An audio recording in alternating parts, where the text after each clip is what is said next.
even if you don't have the language skills, they are more willing to pay you for your language classes and get you on board and then train you for long term rather than going and looking for that specific employee. If they get it, it's amazing.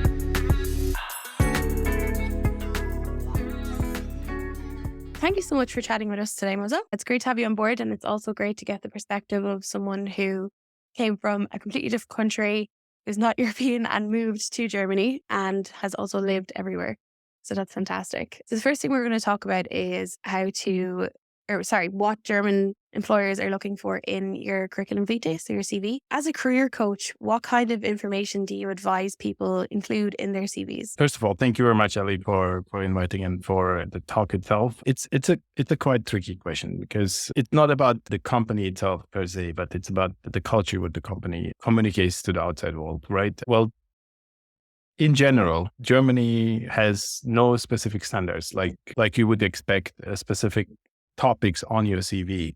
Germany has the similar standard like anywhere around the world. You would need to concentrate on your experience, and you would need to scale it down, right? I mean, are you applying from the perspective of an employee or a potential candidate who is going to enter the job market or workforce with no experience? Or are you entering it with an experience? I mean, this where we need to differentiate. If you are coming from abroad or if you're living already in Germany as an expat and entering the job market after your studies in Germany, which is kind of easier to obtain a job with your CV. And on your CV, you would usually input your studies, your background, where you come from, and so on and so forth. But what really comes down to the point is Germany is not a classical immigrants land, right? And without the German knowledge, you would be lost. Yeah, I'd imagine. So this is where the language skills come across, right? If you've studied in Germany and you didn't learn the language, then the first thing I would always suggest to anybody is to learn the language. Okay. Which would immerse you into the culture, understanding how Germans think, right? It's how the German culture is. And it is easier because not many companies in Germany, and we're not talking about the big tech companies or big fives. We're talking about the local companies who are based in Germany. They have a local company language as a German. Mm-hmm. So not many Germans also speak as good English as expats who've actually relied on the language skills, right? Yeah. So the first thing is language. Okay. Then if you want to pump up your CV, then focus on the language. If you are applying to a company where company language is English, then you have obviously an easier access. Mm-hmm. There you would need to insert on your CV or on your resume the regular stuff like your studies, your work experience, what you've done. But Germans look at specific skill sets, right? They work for hardworking personnel, hardworking people who are dedicated to work. It's like a working culture. So what you look for is basically the projects, proof of projects which been accomplished by you or by somebody who can validate that skill set which is on the CV. It was explaining, okay, I've led 10 people and accomplished the project with let's say you're applying for a sales position, and what you could, for example, put on that is like, I've led a sales team of 10 and we have generated the revenue and increased the revenue plus 20% within the time period frame of from this to that, or from January to October, for example. Mm-hmm. So this is like a kind of a really focused skill set where the job recruiters or German job recruiters look for. So your kind of main takeaways will be having the German language is a first for you. And you also recommend including specific projects with specific skill sets that you've completed in previous experiences. Exactly, which is becoming a very niche focus, right? And in general, Germans look for dedicated employees who've stayed in the company for a longer period of time. And we are talking about the conservative companies. Mm-hmm. So if you're hopping jobs, like every 3 months changing the jobs, it wouldn't definitely look appealing to a German recruiter. Okay, very interesting. So going back to the language thing just really quickly, do you think would it be difficult to find a job as a non-German speaker in Germany? Also, it depends. I will tell you my own personal experience. In 2010, when I arrived to Germany, was no German skills, right? I learned the language in Berlin while attending the school. And I've applied without any language skills to over 370 companies Okay. within the first 6 weeks, I guess. I mean, 6 to 8 weeks approximately. And I've got 370 rejections. Okay. It's a lot. But one thing was like, I didn't speak the language. I Yeah. didn't know the market, and I couldn't enter the market with my previous skill set. Okay. So it was a pretty difficult and tough time. And in 2010, the recruiting market was looking completely different than what Yeah. is now. Yeah.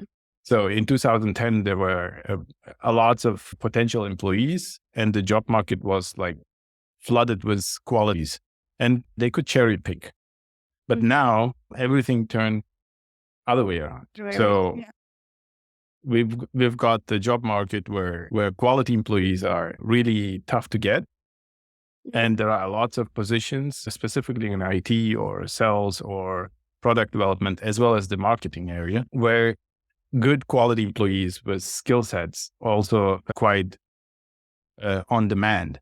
And even if you don't have the language skills, they are more willing to pay you for your language classes and get you on board and then train you for long term rather than going and looking for that specific employee. If they get that, that's amazing. I mean, Mhm. if not, then the companies are more flexible right now. So they would be more inclined to hire someone who has a very good skill set and then help them learn the language to fit into the country and I guess the company culture better. Obviously, yeah, Yeah. because it, the profile of the potential candidate needs to obviously fit also the offered job position. Yeah. If it's a quite niche where the language skills are a secondary focus, but you wouldn't be able to enter the HR market if you are not taking care of the English speaking employees, if your English is your strong suit, or with no English. The vice versa as well. I mean, if you're working in a medium-sized company where all of the employees, let's say 1,000 employees, are all of them speaking German, Mhm. and even if you have a recruitment background, even if you have a people leading skills and HR background, you wouldn't be able to enter that department Yeah. without proper language skills. Yeah. But whereas in IT, most probably yes. Okay. Interesting. And do you think, like, even in cities similar to Berlin and Munich, where there would be a lot of expats living there who might not speak the language, would there be more job opportunities for English speakers there? You've lived in. Opportunities are everywhere. This is like a misconception of Okay. understanding where the job opportunities are. I mean, I live in a small town with 16,000 people, right? Maximum 12,000 on the core and then 4,000 approximately in the surrounding area. And yeah, we hire people from around the world in that town. I mean, we've got great companies there. And even if you don't have language skills, as I said, the companies are willing to pay for that language skills. But this is also like, okay, the Berlin is a hub.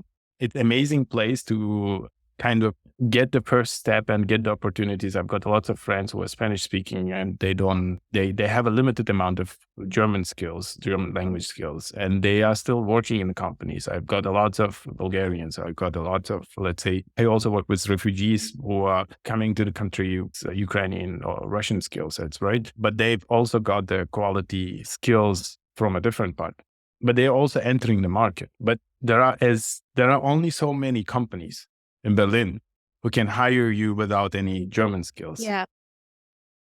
Okay. So if everybody is going to go to Berlin and apply there, We run out of jobs eventually. so that's exactly the point. Yeah, of course. So if I would be now a person who is going to go and enter a German job market completely fresh, I wouldn't target Berlin unless otherwise you want to work for a startup company, which is because the startup scene is in Berlin quite immense and huge. And the same goes for Munich as well. But I would look just, beside the borders of Berlin and Munich. Okay. There are many other cities where you can actually go and work in companies where you don't have the skills, German skills or limited German skills, but you can still enter the job market. Okay. Very good. Very interesting. I think we've probably focused a little bit on language for a little bit too long.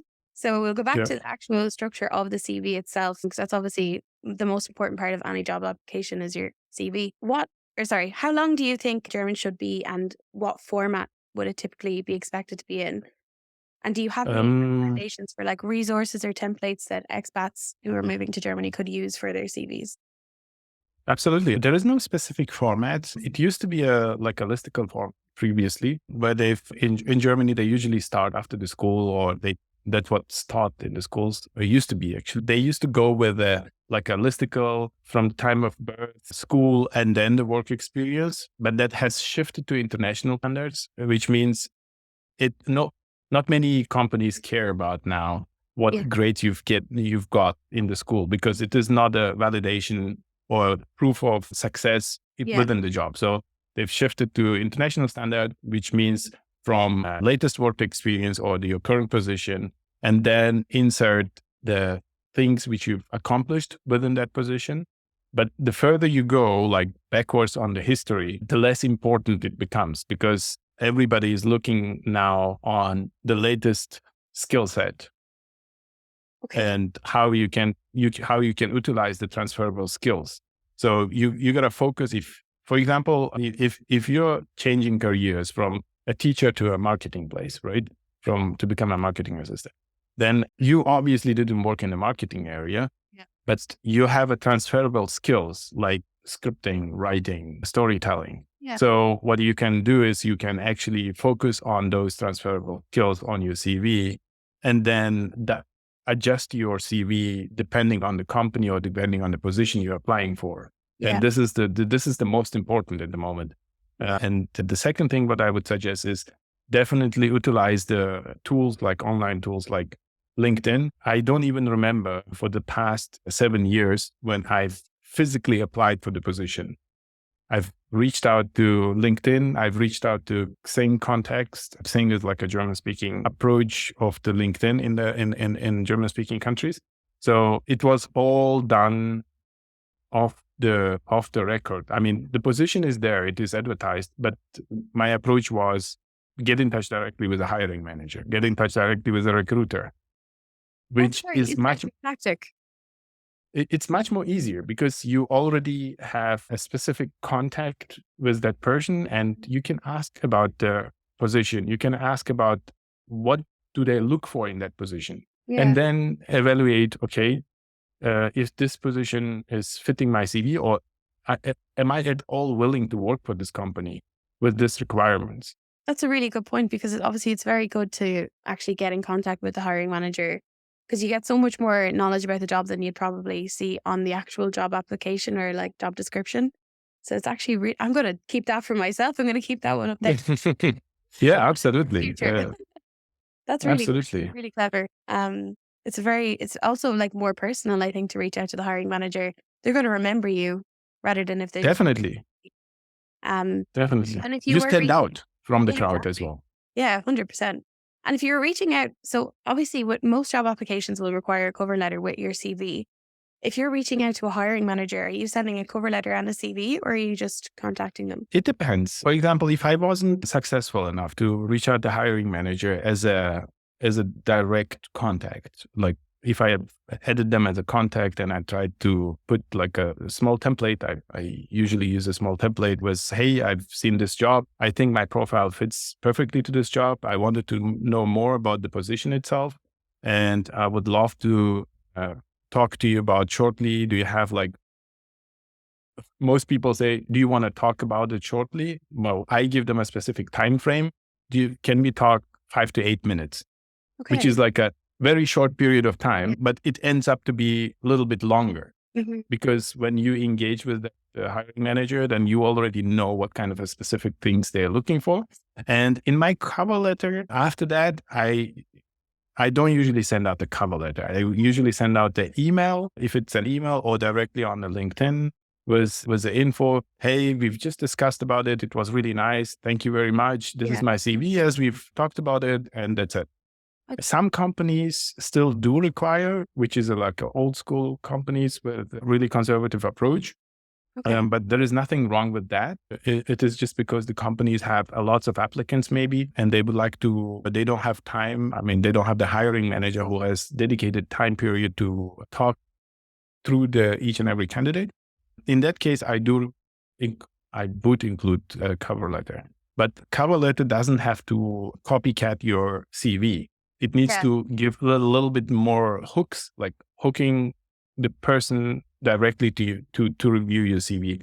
For example, if you're applying for an IT position, right? And IT position can differ from one place to another. But if you're like specialized on a cloud computing or cloud infrastructure, and then you could come up with some sort of a one-liner and say, hey, I take care of your cloud for you, or I manage your cloud background. Okay. And give you a specific kind of a value, right? So if you deliver in one sentence or two sentences, the value you can deliver to the company, it has much more higher kind of a rate of return of the hiring manager contacting you rather than just a regular cover letter. You'd have better success if you kind of gave them a hook to show, like, here's what I do, but I'm not going to go into too much detail, but this is a good idea of what I can offer you, Exactly.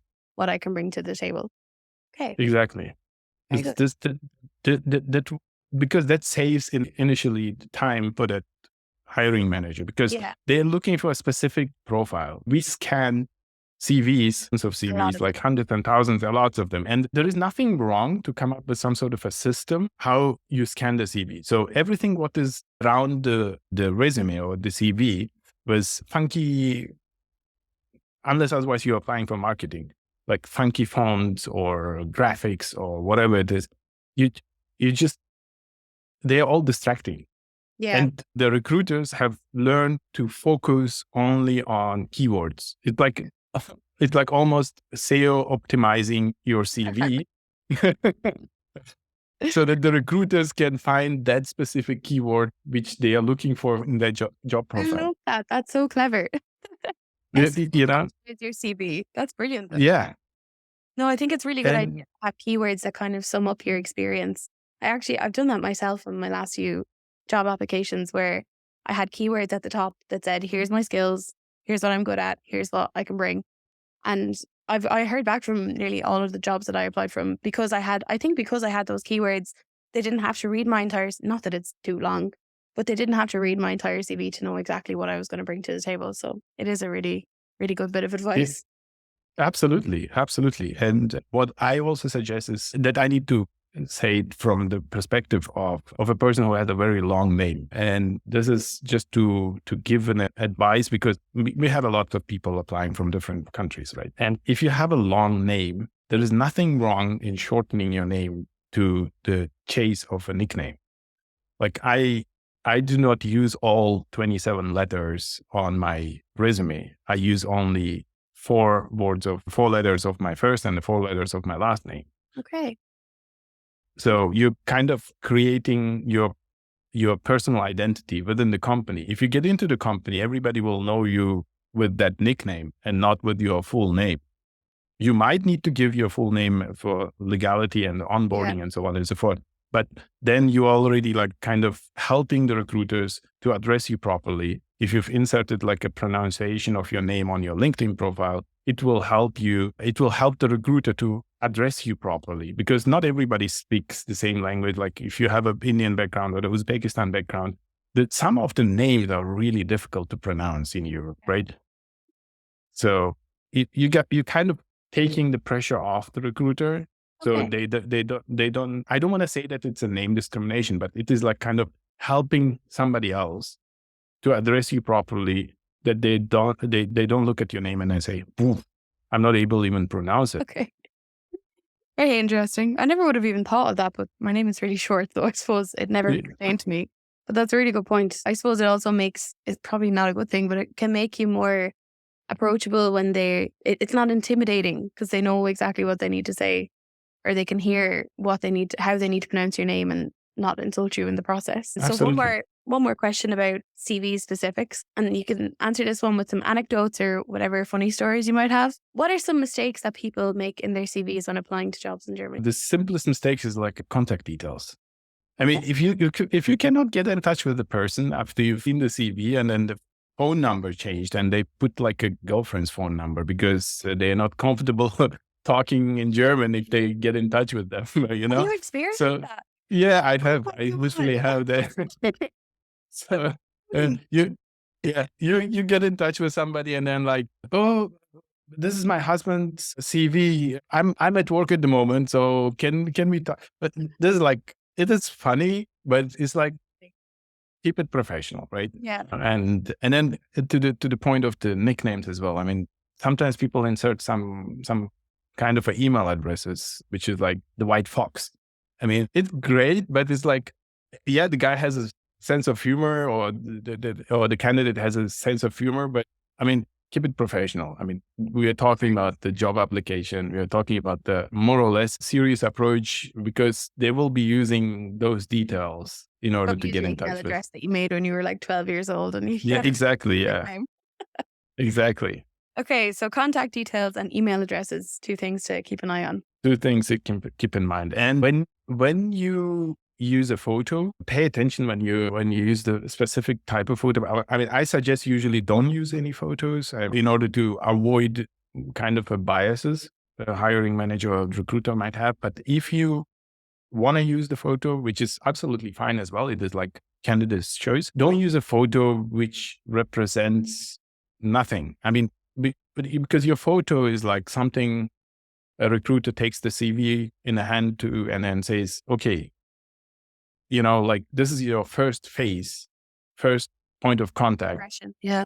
first impression. So maybe, you know, jumping off the plane might represent a hobby or adventurous type. But if you're applying for a IT job where you need to have a complete focus, Maybe not uh, so relevant. not so not so great because it's like detail oriented and so on and so forth. Because it help yourself to avoid the stereotypical box thinking Yeah. of a person in front of you.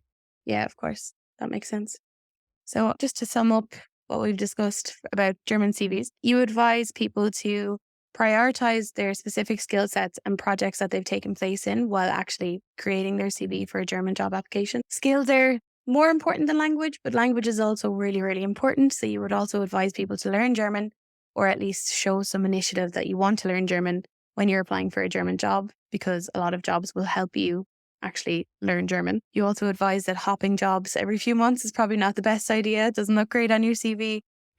German employers want to see people who stick around. There's no specific format to a German CV, but there used to be a listing format. So nowadays it's more of an international standard, again, where you're prioritizing your skill set. You also advise contacting a hiring manager directly while applying for a job. Don't necessarily have to apply on the website or add the job application directly, but you advise going to the hiring manager for a more personal experience and to be more memorable. You also advise having a one-liner on the cover letter putting a one-liner in your cover letter to show the specific value that you can bring to the company, and having keywords in your cover letter and your CV, which hiring managers can skim and not get distracted by funky fonts or too much graphic design on your CV. Absolutely. Shorten your name if necessary. And if you want to, don't use anyone else's contact details. I can't believe that even needs to be said. And well, And don't use ridiculous email addresses. Now, coming back to the photo really quick, a lot of what I read prior to this, because I'm Irish, obviously, I've never put my photo on a CV. It's not a typical thing here, as far as I'm aware. I'm in Ireland currently. It's not very typical to have your photo on your CV. But when I went to Amsterdam, I noticed a lot of people did have their photos on their CVs, and I thought, maybe it's a European thing I didn't know about. And then when I was researching about Germany, it seemed like it was a kind of a standard to put your photo in your CV, but you're saying it's not really necessary. yeah. Well, it's not necessary. You might face some challenges in that case because they still have this traditional approach to the CV because the CV represents the person. It's the first contact, first approach, first kind of impression what you deliver. but that's changing. That's the reason why I've mentioned it. There are companies, international companies, who have adopted the international standards where no photo is necessary. They use they use almost like an Excel sheet format of the CV, where it's only consists of the words and contact details. But more and more companies are moving or shifting their application process to online. So, and even in that online approach, putting your photo is optional. It is not obligatory. But if you go, not everybody is applying to a huge company. So if you go for a smaller type of a company where it is owner managed and familiar atmosphere and so on and so forth, you would like to include your photo. So because the decision making is not only the solely decision of the owner or managing director, it's like also a team decision, right? Yeah. So if you work as a photographer, you would like to include your photo on that because you want to deliver the message that you are also a capable photographer, and that's the photo you've taken, and this is my first portfolio, right? It all depends, but the bigger companies most probably will not ask you. The smaller companies tend to ask.